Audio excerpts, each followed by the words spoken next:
Hello.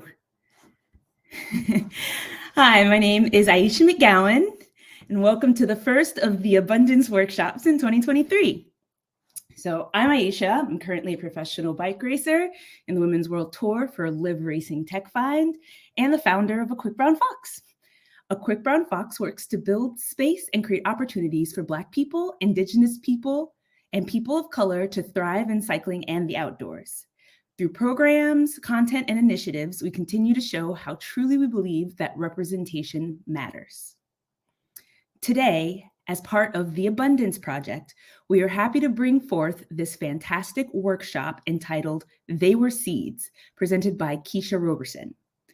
We also want to thank our longtime sponsors, Live Cycling, Zwift, and SRAM, for supporting us over the years in our work towards creating and maintaining an authentically inclusive cycling community. This year, the Abundance Project is ecstatic to be a beneficiary of the Bronco Wild Fund and help further its mission to build a legacy of access to the outdoors. The Bronco Wild Fund has teamed up with like-minded collaborators, agencies, organizations, and everyday heroes devoted to keeping the great outdoors great. A portion of the profits from every Bronco sold goes directly to Bronco Wild Fund collaborator initiatives like this one. Thanks so much to the Bronco Wild Fund for helping us present the Abundance Workshops in 2023. Now, a few words about our workshop leader, Keshia Roberson. Keshia is an endurance runner and coach, cyclist, pleasure activist, a change agent, and founder of Major Knox Adventures. Using fitness as her vehicle for change, Keshia in the last decade has logged countless miles in support of social causes like women's empowerment, reproductive rights, voting engagement, and cancer patient support organizations. In less than 2 years, Major Knox Adventures has engaged over 200 people with events like the 1928 Legacy Tour, Chocolate City Community Ride, and other outdoor activities. Major Knox Adventures has also raised funds to support youth bike mechanic programs in Baltimore, Philadelphia, and Washington, D.C. Keshia is currently a member of Artemis Racing Team and Pacers Running, and we're proud to say she was also a 2022 The Abundance Mini Grant recipient. Without further ado, Keshia Roberson presenting They Were Seeds. Hi, everyone. Welcome, and thank you so much for being here. I'm really looking forward to sharing these stories of Black wheelwomen, the legacy that they were. We're going to get started with things. Today, just an overview. We're going to go into introductions. Aisha did a wonderful job of introducing who I am. We were also going to talk about what are the contributing factors that stopped a lot of these stories from being found out about. Why were their stories buried? We're going to also go into some of the Black wheelwomen that I've found thus far. I will say that I have just started this journey of, being a historian, but getting to learn a lot about these stories. So there's still so much to be uncovered, so many names that have yet to be found. But today I will share a few of those stories with you all, as well as some of the incredible things they've done. We'll even talk about the blossoming, these seeds that were planted, finding out about who today, how did their legacy show up today, with a lot of movements and women leading different groups and spaces for us in a sport that wasn't necessarily created for us. As we've kind of gone over, I am an endurance runner, coach, cyclist, pleasure activist, and change agent.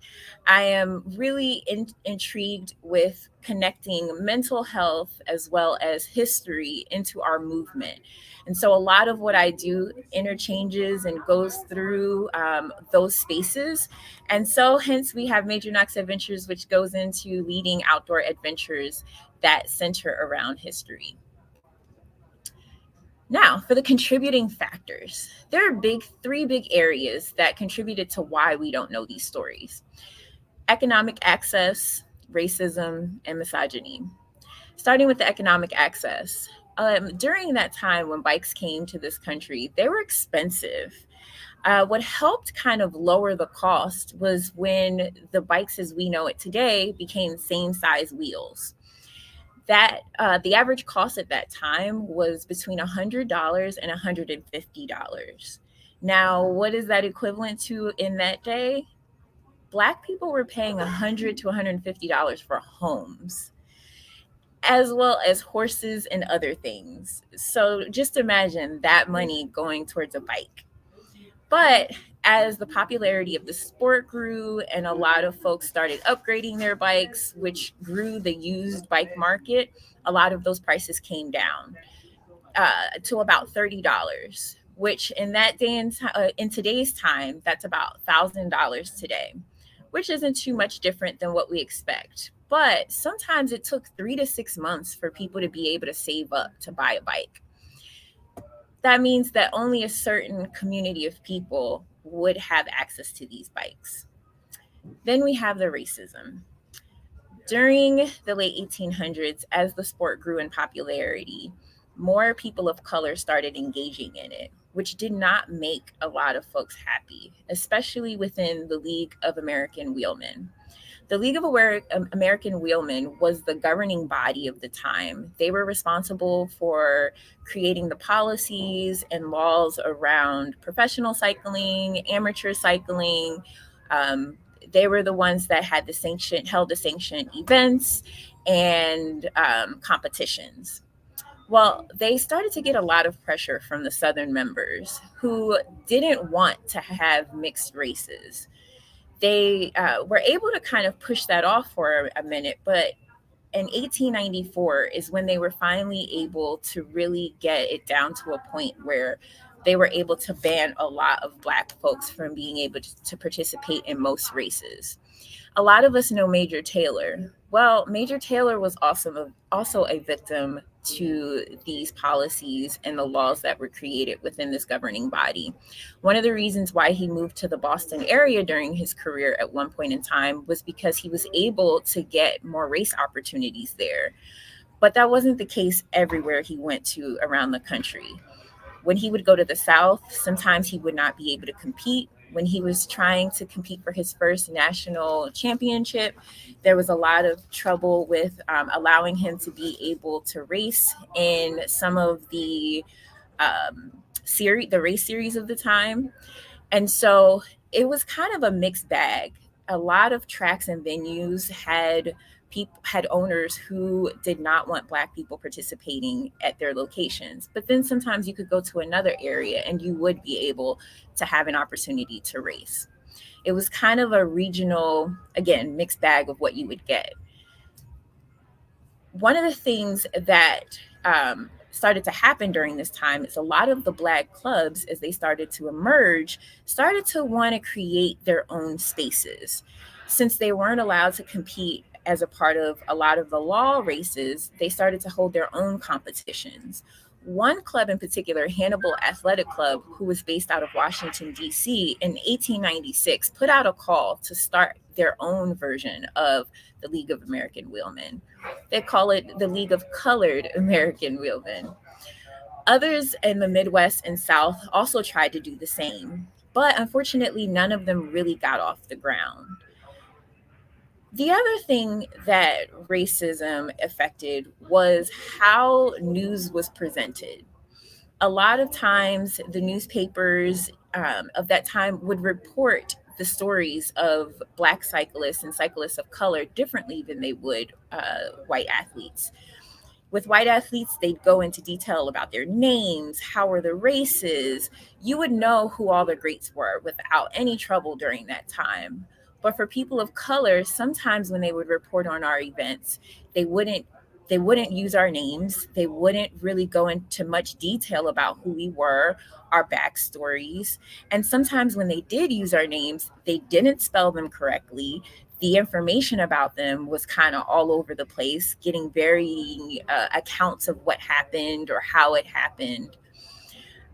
This kind of also had the other thing that took place with this is that as cycling started to come out of its boom, which was in the late 1890s is when it was kind of at its height. But as time went on, the excitement around cycling started to die down, which also meant that the news stories died down. And a lot of times the national publications did not report on what was happening within Black culture, let alone Black cycling. So unless it was Black newspapers, sometimes our stories did not get told. Now let's look at the misogyny side of things. One of the things that a lot of articles would do is try to discourage women from riding bikes. One of the things they tried to say was that if you were a woman and you rode bikes, you would get bicycle face, which is basically the face you make when you are straining and doing strenuous activities, which resulted in bugging eyes and maybe a clenched jaw. Well, a lot of medical professionals tried to say that if women rode their bikes, they would get stuck like that. And who wants their face to get stuck like that? Yet they rarely talked about that with men. The other thing they would try to scare us with is fertility issues and saying that riding a bike would provoke sexual feelings and behaviors. And if you rode too much, you would unsex yourself. You'd become too manly, too masculine. Again, things that they've never challenged men with or made or tried to create fears around for them. The other part of it was the safety issue. They said there were articles that would talk about if men and women went riding together, the dangers of what could happen with the opposite sex being in the middle of nowhere together. Or they would talk about the accidents that could potentially happen since the roads were so bad. And then the setup with the bikes. A lot of times during that time, women were told to dress modest with long dresses, which sometimes could get in the way of riding a bike. But there were women like Kitty Knox, who we'll talk about in a few moments, who definitely defied those fashion norms. Another thing that would happen in reporting about women's cycling is that they rarely talked about our athleticism. A lot of it was centered around our looks and our dress. Kitty Knox, for example, they always talked about how beautiful she was and what did she look like, but rarely did they talk about the skill that she showed on the bike. Another way that misogyny showed up in how our stories carried throughout time was through recognition. A lot of women were a part of many of the clubs of the time, but they didn't always get recognized by the club as official members. Sometimes the clubs would host special nights for the ladies, but they didn't have official women members. Women also didn't hold leadership positions. Sometimes the women's clubs during that time were expected to be hosting entertainment for the male clubs whenever they would have their governing body meetings, but they couldn't participate in those meetings. And then there was the ban, as I mentioned earlier. Women were not allowed to compete in a lot of the track races and races of the time. And so much so with this ban that there were even men who were banned for racing against women, which you'll see in this article off to the side, where there was W.J. Allison and Maccabee, who were banned indefinitely from racing because they raced with a woman. So all of these things are contributing factors on why our story as Black wheel women didn't necessarily carry throughout time. So now let's get into who are some of these names we might not have heard about. As I mentioned earlier, there's Kitty Knox. Kitty Knox is most notable for her fashion trailblazing. She was a seamstress from Boston who was able to save up enough money to buy her first bike. She was also able to create her own dress and create in competitions where, as you'll see off on the side, she had knickerbockers and kind of dressed like some of the male youth of the time. It was such a big hit that they talked about it all over the country. Yet a lot of people didn't always agree with her dress. Again, during that time, women were expected to dress with long skirts, and yet she chose to wear knickerbockers because it was a much reasonable way to dress on a bike. Another thing that she was known for at that time was being one of the first Black members of the League of American Wheelmen. Now, there's varying accounts about when she joined. Some newspapers say it was in 1889. There are other accounts that it was in the 1890s.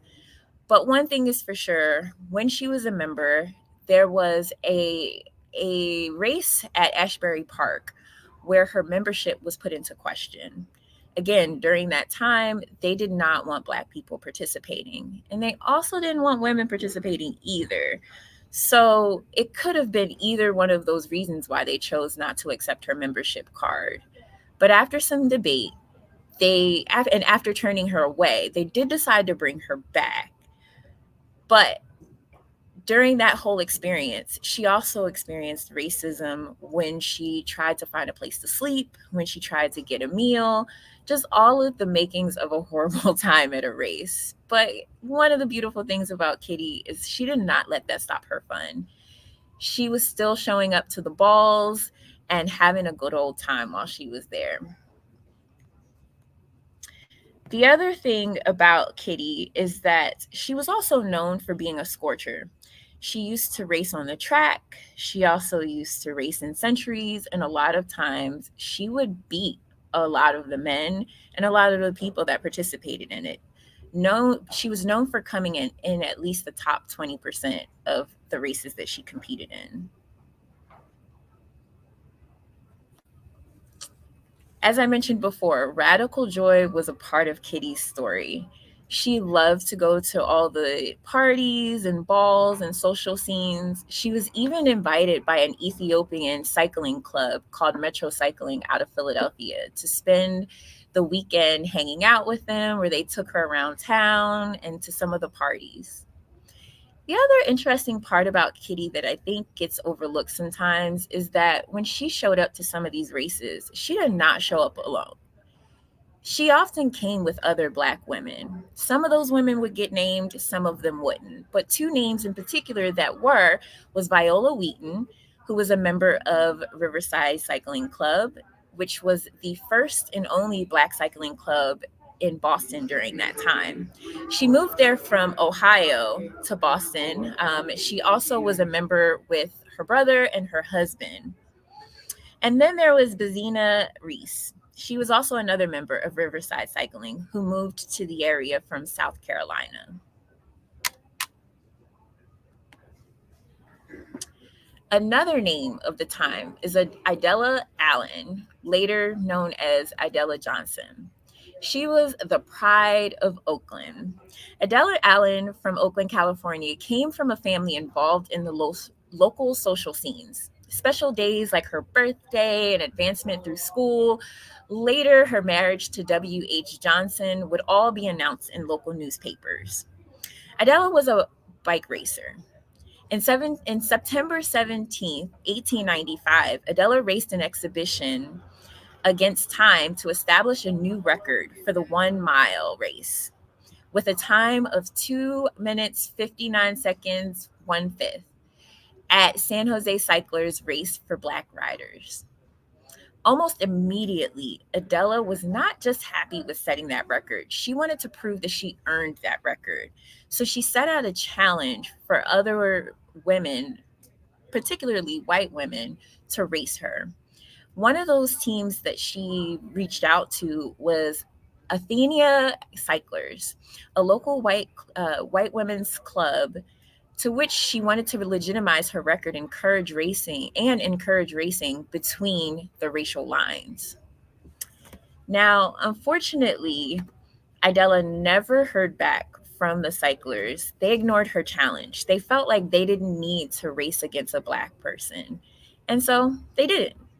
However, on September 29th, 1895, Idella faced off against the San Jose Wonder, known as Rebecca Downs. They did a 1 mile scratch race, and in that race, it was a battle, but Rebecca Downs came on top. And Idella was so stunned, she almost fell off her bike at the finish line. At the time, these two were 18 and 17. And they weren't the only women to race. Emma Hill was also a part of that race with them. Another great thing about Adela was her team, the Oakland Cycling Club, also had an auxiliary section, and they allowed Adela to have that leadership position. And what you'll see off on the side is a picture of the officers for that club. Other news. As I mentioned, the news wasn't always very specific about who we were, our names, or our details. But I still think that their stories are important, and hopefully with time, we can uncover more detail about them. So just to highlight some of these stories here, you'll see at the top was the Star Wheelmen. They were a team that was based out of New Jersey that went on a century ride, and they had Miss Lavinia Cooper with them. She was the only woman to finish the full race. Another article over there mentions a colored female cyclists in very fetching costumes enliven South Broad Street, asphalt of evenings. This was a club that was apparently based out of Philadelphia. Another article says it took a colored woman to brave the somewhat brusque public opinion of Tucson, Arizona, in being the introducer of bicycle bloomers in that town. Her white sisters had the bloomers, but not the courage, as was proved by their following of the colored wheelwoman's example the very next day. Another article towards the bottom mentions a colored cycling club for wheelwomen in Brunswick, Georgia. They note that white women were ineligible for membership in this exclusive organization. And another article from Frederick, Maryland, during the Bunker Hill Day, a colored wheelwoman headed the bicycle delegation in the town's parade. So as you see, there's a number of stories that took place here, but not a lot of examples. My hope is that either I or others will be able to uncover the full breadth of these stories, who these women were, and the legacy that they left. But with what we do have, we see in today's time that there are so many women, despite these buried seeds, that have gone on to create legacy, to build legacy, and build community within this sport, within Black women. Some of the highlights here at the top, you'll see a black and white photo of 5 women. These 5 women in 1928 took a bike tour from New York to DC in 3 days. They did it simply for pleasure.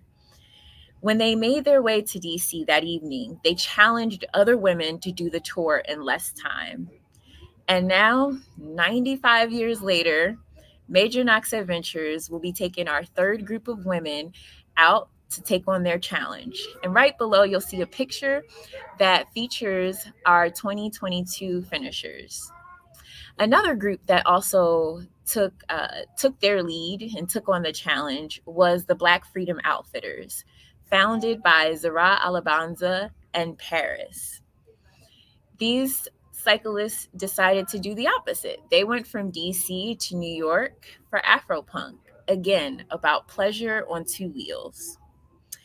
Below, you'll notice Aisha McGowan, known as the first Black American professional cyclist.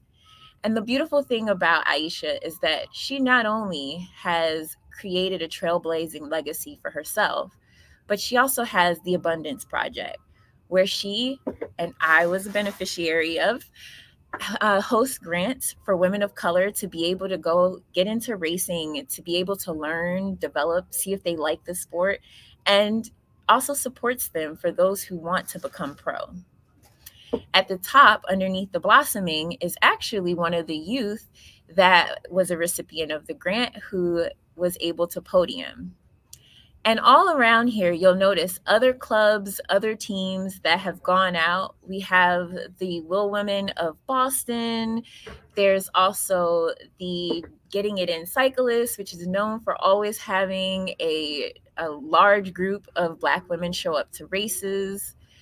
In October, Blood, Sweat, and Gears, who's directly in the middle, they hosted, in partnership with Major Knox Adventures and Queens Rule Together, a birthday ride that celebrated Kitty Knox's legacy. In the top right-hand corner, you'll see a picture of a woman. She was the co-founder of L&M Tours. And L&M Tours is a club that was founded outside of in New York in the 1970s. At that time, the two women loved to go on, two sisters, liked to go on tours, liked to ride long, but there weren't a lot of spaces that they felt comfortable in as women that rode at a leisurely tour pace. And so they created their own space. And that space has transformed today into the Major Taylor Iron Riders, who you'll see some of their women pictured right underneath. And then there's also Queens Rule Together, another group of amazing women that are spread out around the country who are also keeping the legacy of Black Wheelwomen alive. So, as you see, those seeds were buried, and a lot of our stories still unknown, but the legacy of Black Wheelwomen is strong, and it continues to grow. My ask for you, for me, for all of us, is that we continue to share our stories and not depend on others to do it for us. Because sometimes those stories aren't told correctly. Sometimes those stories get buried. And you go on with another decade, another generation of people who do not know where they come from. We have heroes on two wheels. And when we share our stories, others get to know and get to feel like this sport is for them, because it is. So share the stories, do some digging, find out who were these women in the different spaces, partner with Black Women on Wheels, Black clubs, share resources. Let's continue to see these seeds grow and blossom into more flowers. And with that, I want to thank you all so much for being here, for hearing these stories. And as I continue to grow, I look forward to being able to share more of these stories. And hopefully, as you all do your own research and digging and talking with the OGs within the sport, get to find out new stories worth sharing and telling. Thank you.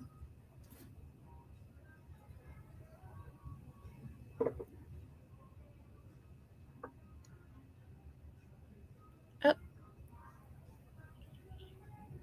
Alexa, I don't hear you. Mute. Yeah, there we go. Can you hear me now? Yes. Great. Thank you so much, Keshia. That was really awesome. I've learned a lot. I thought I knew some things about, Kitty Knox and the League of American Wheelmen, but I did not know nearly as much as I thought, and that's really a treat. Thank you so much for taking the time to learn all of this and share it with us. And now we'd like to open it up for a question and answer session. Please feel free to continue to drop questions, comments, even, just giving Keshia some love for all this hard work in the live chat. And we'll be sure to bring those into the fold here. But just to start, I do have some of my own questions. Yeah. Yeah. I think one of the things that I've really been taking away from this is just how important it is to put things on paper about our experiences, and just putting the stories out there. But one thing about it, and Aisha made a comment about this earlier when you were speaking to kind of how some of these stories were told in the past and how they could be very biased and, making very misogynistic and racist and making these women out to look like not put in the same positive image as a lot of white cis hetero men have in the past. What advice would you offer to people who are trying to get these stories told, or kind of things to look for when they're trying to put their story out there in an authentic way? Do you have any kind of insight on that? Yeah, I mean, I think the beautiful thing about our generation now is that we have technology, we have social media to help us be able to, one, find the stories. A lot of the digging I've been able to do thus far took place online, and that was sifting through newspaper articles and various archives. And so, the thing is, sometimes these newspaper articles are biased. The example that I gave with Kitty Knox about her experience at Ashbury Park is a perfect example of that. I have so many different articles about that experience, and some say that they were super horrible to her and she basically walked away in tears. And then there are other articles that made it sound like she was the rude one and how dare she show up here and think that she should be accepted when she knows there's a ban against Black people. We don't care whether she has a card or not. She knows that's a policy. Why would she even think that she could get that?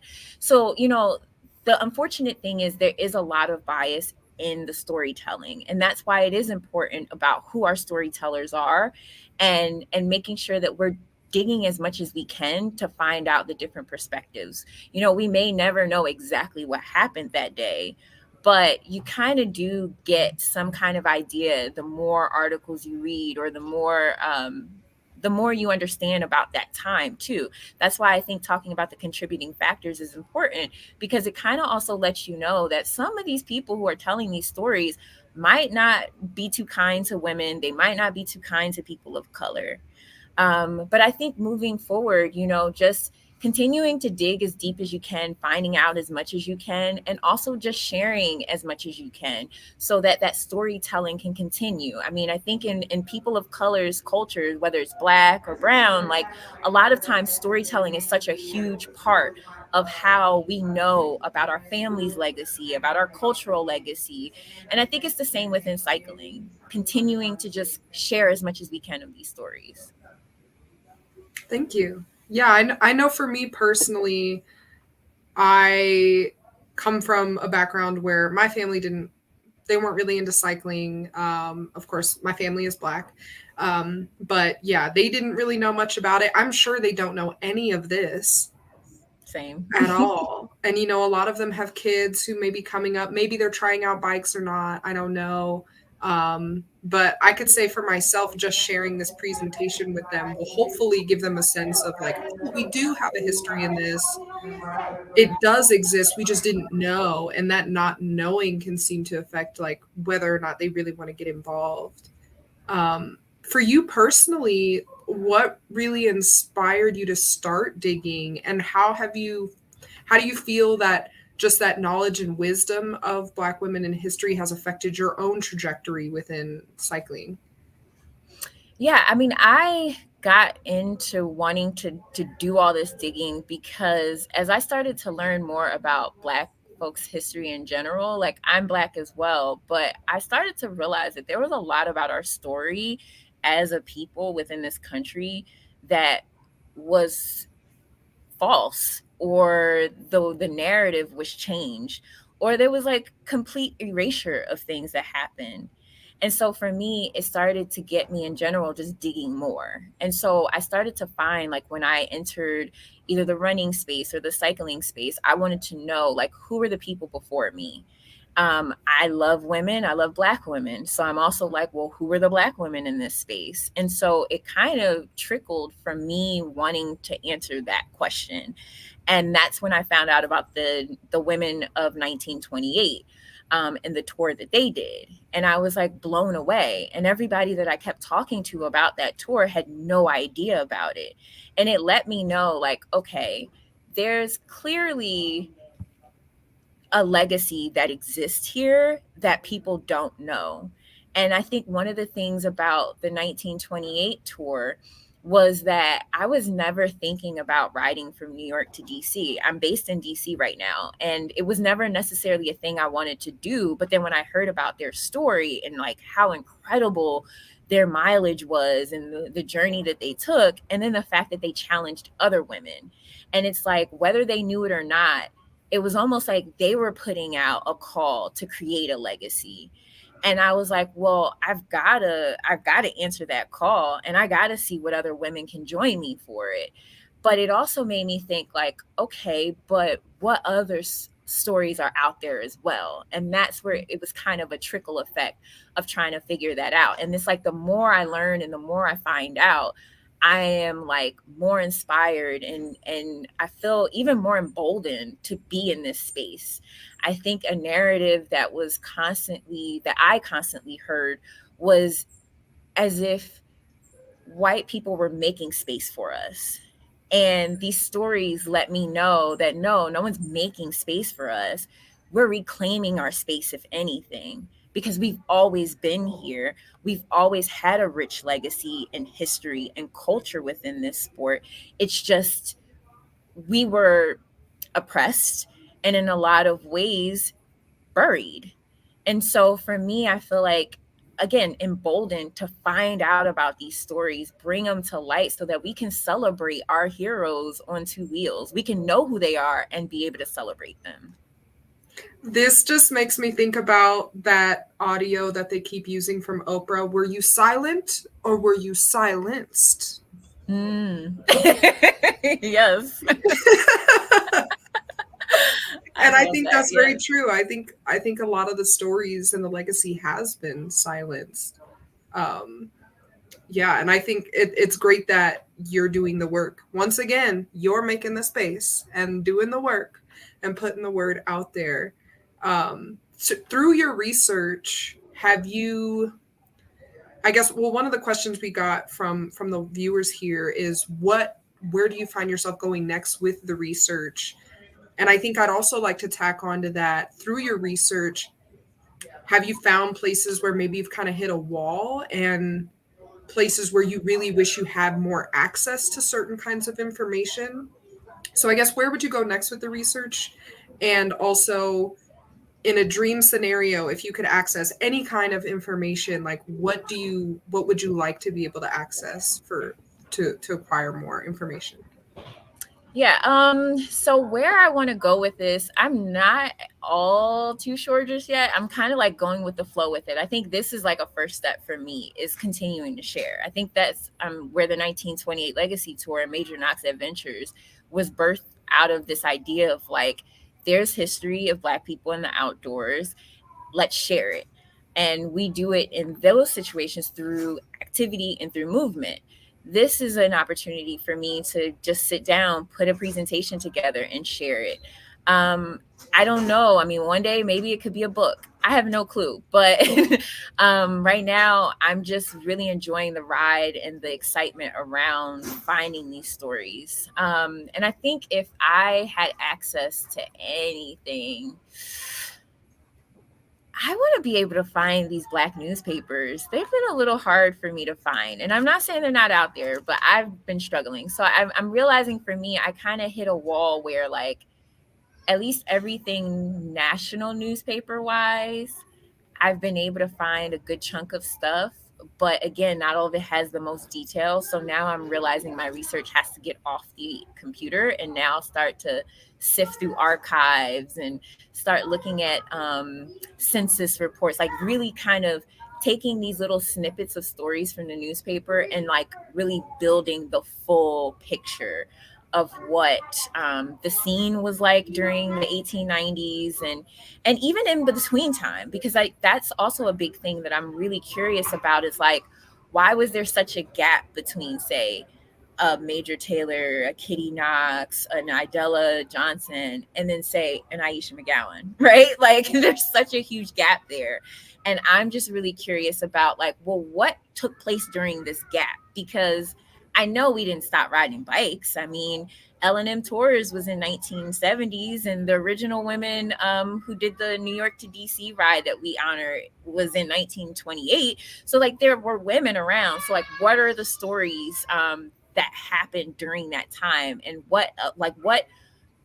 really just trying to figure out what those stories were and why we don't know it, so that we can, one, not repeat history, because I feel like history helps us see the future, and two, so that we can feel honored and celebrate what they accomplished, what they did, the legacy that they left for us. Yeah, that's so true. And I think so much has happened in between, right? Outside of cycling with the civil rights movement, multiple wars. So, and everyone was still existing at that time. I mean, Black people exist now, so we weren't taken off the map. So there have to be more stories out there. I would hope that maybe there are even individuals now who have ancestors and elders who were cycling and who were involved who can maybe start telling more stories. If y'all are out there, please come out with it. Tell us your stories. We want to hear it. We want to know because it's so inspiring. Yeah, a funny thing is, one of my really, really good friends, she did the inaugural 1928 Legacy Tour with me. And once she told her family members that she was going to be joining this really incredible tour, they were like, oh, you know, your great grandmother rode her bike until she was in her 80s. And that was a story she found out when she decided to come on and do this tour. And it's just like, but that was my hope for this tour, is that like more stories can come out and that we can learn, because I know that like at the time I kind of just knew about those 5 women, but I'm like, I knew there had to be more. And so I just love that, you know, there's opportunity for us to start talking to our family members. And like I said, the OGs of our cycling clubs or our communities, and finding out like who were there, who were your mentors, or who was there before you got there. And then just keep going back as far as we can go. Yes, yes, I love that. I love that. I love that that kind of cracked open a seal of being able for her to at least understand more about her own ancestry and her story, and that's pretty magical. Yeah, I hope we can Yeah. get more of that. Just to transition just a little bit, I do kind of want to, just from speaking about the history and wisdom, I do kind of want to talk a little bit more about the Major Knox adventures and just your experience with kind of taking up space in the outdoors.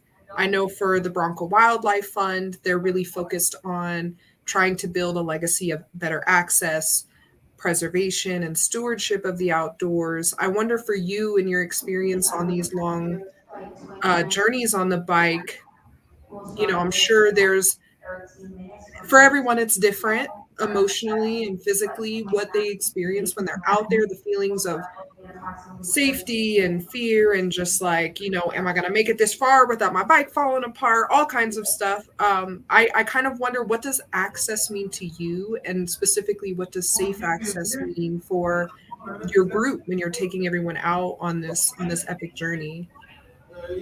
Yeah, I mean, access is layered, right? Because there's like the financial access, there's the time access, the physical access. One of the things I try to address with the 1928 Legacy Tour is that access piece. There are a lot of bike tour companies out there, but they are cost prohibitive for a lot of people. And so even if you wanted to go on a long journey, you couldn't afford to go on a long journey.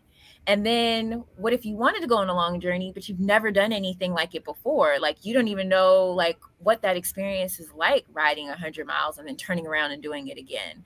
And so like with our tour and through Major Knox Adventures, we try to help kind of eliminate some of the barriers that prohibit folks from having the ability to do these things. So like with our tour, we've partnered with Lit Revolt as a fundraising opportunity so that folks who might not have the financial access will still be able to do the tour, do the ride. Because I mean, the tour expenses are a lot, but then like so is bike maintenance and all of these layers. And so we try to, you know, help out with that. Then there's also, you know, the physical ability. And so, you know, we try to help support folks between providing training, also looking at like mentorship and having professionals come in and help guide folks so that they, when they do go out into the middle of nowhere, they know how to handle themselves, their bikes, all of those things. You know, like cycling has a lot of things that could be big barriers. The outdoors in general can, and especially if you don't come from a community that is known, or a family that is known for doing these types of activities, you might be the first generation trying to figure it out all on your own. just like I am. Yeah. And so it's like, it's helpful to have communities, whether it's your cycling club or like through our tour, where we're trying to provide all the tools necessary and possible so that when you go out into the outdoors, you can at least feel empowered and at least feel comfortable in knowing you got yourself. Because, you know, we can't always prevent external factors, right? But at least if you know, like, I know my bike is going to be good, I know my body is going to be good, I know I figured out how to navigate these spaces. You know, we try to help with that, because that's one of the ways you grow this sport, is by increasing the access. I know for me personally as well, that all resonates with me. I worked as a guide for a really popular, one of the top touring companies in the world for bicycle touring, and all of the logistics involved just to make people feel safe, to feel like they're so safe in the way that they're able to actually have fun and let down their guard. But they're very expensive. I mean, they're paying me to do it. And just to think, you know, at least I had that experience to help me learn what it takes to safely and successfully do that kind of thing. But yeah, for most people, especially for Black people, people of color, for femme and women, it's, they don't necessarily have that kind of access just to that basic information. So I think, you know, for you and the work you're doing, and even for every time you go on one of these journeys, all of those women are learning all of these things, and they get to take it back to the people, their own people, and hopefully continue to pass that on. So I agree that, you know, anything that we can do, anything that our allies can do, our sponsors, folks that are interested in what is going on, the kinds of things that you're doing, for them to keep that in mind of, you know, it's not just going out there and riding your bike. It's all of these elements to make people feel safe so that they can experience that same radical joy that Kitty Knox had, you know? Yes, that's so true. I mean, this is all about joy, right? Like, for the most part, you know, like, and so the more we can do to support each other, and again, going back to that cultural piece, right? Like, there's so much stuff that gets passed down through our families, through our communities. You know, I think about how, like, my family's from the South, and every year I'm like learning new things that I'm like, oh, that's a Southern thing. Okay, that was a cultural thing that just took place there, you know? And it's just like, but that's the thing that kind of like helps us continue to grow the culture and the community. And when we share stories, there's lessons in those stories. And there's lessons that empower us through those stories, so that we can feel encouraged that even if it's not always rainbows and sunshine, that we can still, you know, still exist in the space and still walk away feeling good and feeling holistic, like we had a holistic experience where we were able to grow or find healing and all of those kind of things. That's so true. It is a dynamic duo of emotions. I know, especially for the Abundance Project, Aisha really iterates, even with the women who are coming into these races, that it's okay if you don't like it. It's totally fine. But at least you tried. At least you got to experience it and see in a safe space, you know, to find out, like, is this my thing or not? And then you at least have the knowledge to try to encourage others to try it too. I think people are really interested in knowing more about how they can support Major Knox Adventures. Are there any ways that are accessible for folks to support it, or just find out more information and get involved? Yeah, so we have a website, majorknoxadventures.com, where we will be updating with our tour information, with our community initiatives like the Chocolate City Community Ride. We have some fundraisers that are getting ready to kick off. Like I mentioned, we're going to be partnering with Lit Revolt within the next month or so to help with fundraising efforts for our riders for the 2023 year. So whether it's buying some lipstick or whether it's just donating some money, that money helps provide access for some of our riders to be able to ride. And any leftover money gets to support our community initiatives. Like with the Chocolate City Community Ride, we give away bikes to local youth, especially youth in areas where inactivity is low and there's a lot of health disparities. So there's also going to be, with the 1928 Legacy Tour, we also do a virtual fundraiser. And that's where we encourage folks from all over the country who can't come on tour with us to engage in movement in the outdoors for 9 days. And through that experience, we fundraise for different youth programs. And so there's also going to be information about that. So you can find that at majorknoxadventures.com. You can also find that information by following us on Instagram at Major Knox Adventures, or you can follow me at Keshia, KESHIA .RO. Amazing. Thank you so much. Thank you. I don't believe we have any other questions at this time. Kind of a last call if anyone does want to squeeze a question in maybe, but if not, if we haven't covered any information, please feel free to reach out to Keshia at Major Knox Adventures, where she provided. We have also provided some of those links in the live chat, so you can access that as well. Thank you so much for putting this all together, Keshia, and for sharing your knowledge and the joy of cycling with us for our first The Abundance workshop. Thank you for having me. It's so exciting to be able to share these stories. Thank you. And at this time, we are going to close out the workshop. Thank you all for attending. Stay tuned for future workshops. We're going to keep these coming throughout the year, thanks to Bronco Wildlife Fund and our other sponsors.